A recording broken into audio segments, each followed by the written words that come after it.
qadr.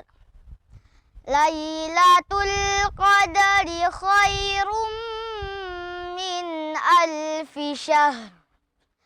Tanazzalul malaikatu warruhu fiha biizni rabbihim min kulli amr. Salamun hiya hatta matla'il fajr. Sadaqallahul azim. Bismillahirrahmanirrahim. Assalamualaikum warahmatullahi wabarakatuh. Alhamdulillahi rabbil alamin. Assalatu wassalamu ala Muhammadin wa ala alihi wa sahbihi ajma'in. Anak-anak santri MI Manarul Islam, alhamdulillah sekarang kita sudah memasuki tanggal 21 Ramadan. Itu artinya kita sudah harus mulai berburu malam Lailatul Qadar. Seperti ayat yang dibacakan tadi, Lailatul Qadar adalah malam yang sangat istimewa. Satu malam yang nilainya lebih mulia daripada 1000 bulan. Pada malam itu, malaikat turun ke bumi untuk menebarkan rahmatnya. Namun, sebelum kita berburu malam Lailatul Qadar, Ustadz akan beritahu beberapa rahasia yang berhubungan dengan Lailatul Qadar. Yang pertama adalah rahasia waktu. Dalam Al-Quran, Allah tidak mengatakan kapan tanggal pastinya terjadinya Lailatul Qadar. Kenapa? Karena kita sebagai orang Islam, sebagai kaum muslim bisa menghidupkan semua malam-malam di bulan Ramadan. Tetapi Nabi kita, Nabi Muhammad SAW memberikan perkiraan tanda kapan terjadinya Lailatul Qadar. Perhatikan. Hadis yang pertama mengatakan, taharrau Lailatul Qadri fil ashril awakhiri min Ramadan. Artinya apa? Kita sebagai orang Islam diperintahkan untuk carilah malam Lailatul Qadar di 10 hari terakhir bulan Ramadan. Ini perkiraan Nabi Muhammad yang pertama.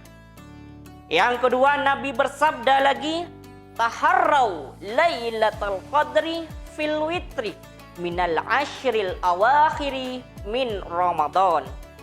Yang hadis kedua ini anak-anak lebih detail lagi. Nabi memerintahkan kita untuk mencari malam Lailatul Qadar di tanggal-tanggal ganjil pada 10 hari terakhir Ramadan. Itu artinya bisa tanggal 21, 23, 25, 27 ataupun 29. Itu perkiraan Nabi yang kedua. Dan ada lagi anak-anak hadis yang ketiga. Dan ini waktunya cukup sangat ditentukan. Hadis ini berasal dari sahabat Ubay bin Ka'ab. Beliau berkata, Wallahi inni la a'lamu ayyu lailatin hiya lailatul lati amarana biha Rasulullah sallallahu alaihi wasallam biqiyamiha. Hiya lailatul sabihati sab'in wa isyrina wa amaratuha an tatlu'a syamsu fi sabihati yaumiha bayda'a la syu'a'a laha. Ini hadis yang sangat detail sekali anak-anak, di mana sahabat Ubay bin Ka'ab sampai bersumpah, demi Allah saya mengetahui kapan terjadinya. Maksudnya adalah malam Lailatul Qadar. Pada waktu itu Nabi memerintahkan kita untuk beribadah di malam tersebut, yaitu pada tanggal 27 Ramadan. Ustadz ulangi lagi, 27 Ramadan. Pada malam itu suasana langit sangat cerah. Dan tandanya lagi di waktu paginya, matahari itu sinarnya tidak menyengat. Matahari itu bayda, putih. Ketika kita melihatnya, sinarnya itu tidak menyengat seperti biasanya. Itulah tanda bahwa malam tersebut merupakan malam Lailatul Qadar. Lah terus bagaimana sekarang Ustadz? Kita harus ikut yang mana? Semuanya benar anak-anak. Karena ini kan hanya perkiraan Nabi. Jadi bisa saja terjadi, bisa saja tidak. Intinya di 10 hari terakhir bulan Ramadan, kalian harus semangat bangun di sepertiga akhir malam. Sekarang bangunnya bukan hanya untuk sahur, tapi kalau bisa untuk sholat tahajud, bisa dengan mengaji Al-Quran, ataupun dengan berzikir. Ini untuk mencari Lailatul Qadar. Kemudian bagaimana dengan yang tanggal ganjil? Kalau sudah kena pada tanggal ganjil, misal 23, 25, 27, kalian semangatnya ditambah. Semangat bangun di sepertiga akhir malam. Dan seandainya sekarang tanggal 27 Ramadan, bagaimana? Semangatnya harus tambah. Semangat, dos. Harus bangun di sepertiga akhir malam. Jangan lewatkan waktu Lailatul Qadar. Jadi sudah paham bagaimana rahasia waktu Lailatul Qadar sebagaimana perkiraan yang disampaikan Nabi kita Muhammad sallallahu alaihi wasallam.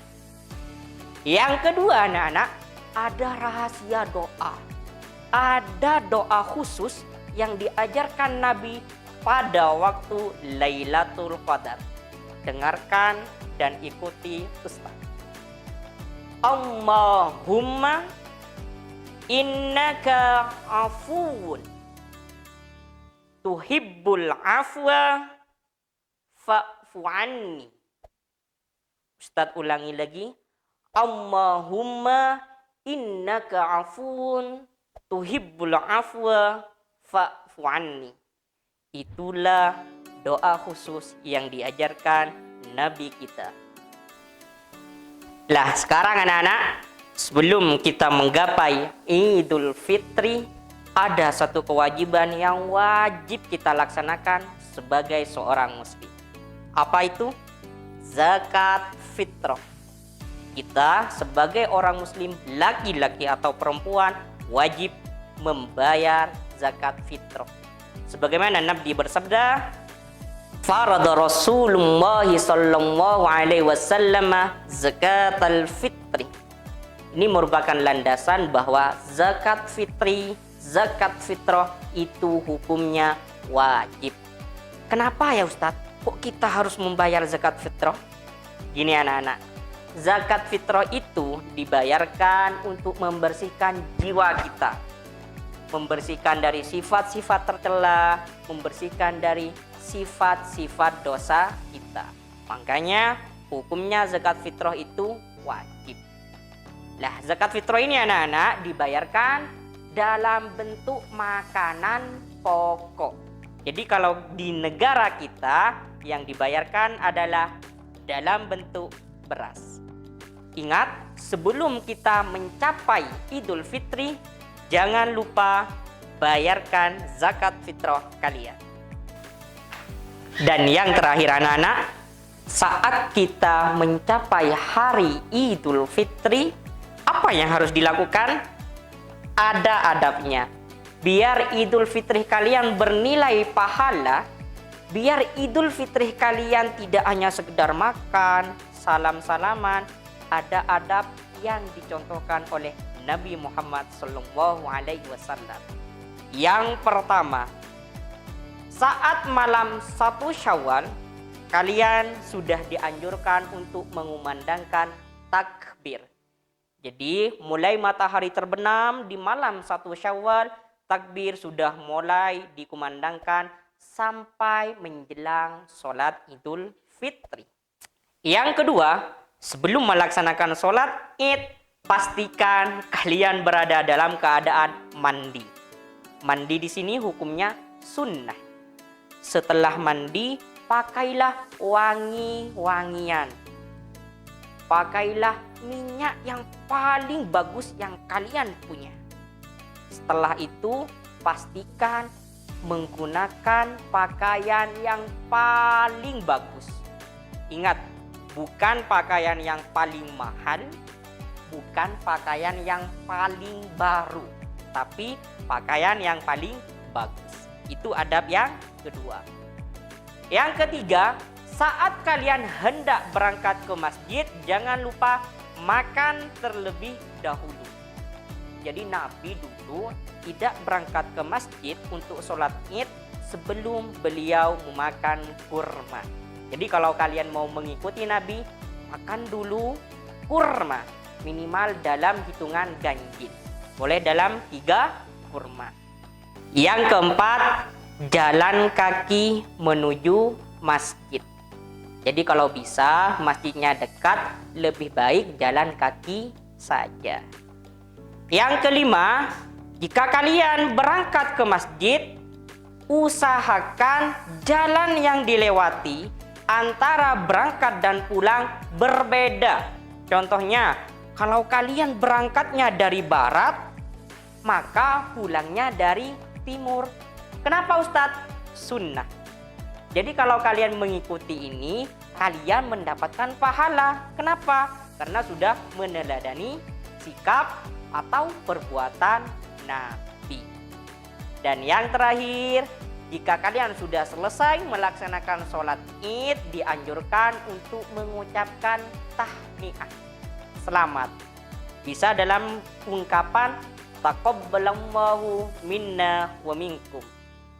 Intinya kalian dianjurkan untuk mengucapkan selamat. Itulah adab-adab yang diajarkan Nabi kita saat hari raya Idul Fitri. Jika kalian melakukannya, maka Ustadz dapat pastikan hari raya Idul Fitri kalian bukan hanya sekedar hari raya, tetapi sudah mengikuti sunnah Nabi kita Muhammad SAW. Alhamdulillah anak-anak, tadi kita sudah belajar berburu Lailatul Qadar. Jangan lupa bayar zakat fitrah dan jadikan hari raya Idul Fitri kalian hari raya yang penuh dengan perbuatan yang dicontohkan Nabi Muhammad SAW. Itu saja yang bisa Ustadz sampaikan. Nakhtatim liqa'ana bidu'ai kafaratul majlis. Subhanakallahumma wa bihamdika asyhadu an la ilaha illa anta astaghfiruka wa atubu ilaik. Wassalamualaikum warahmatullahi wabarakatuh.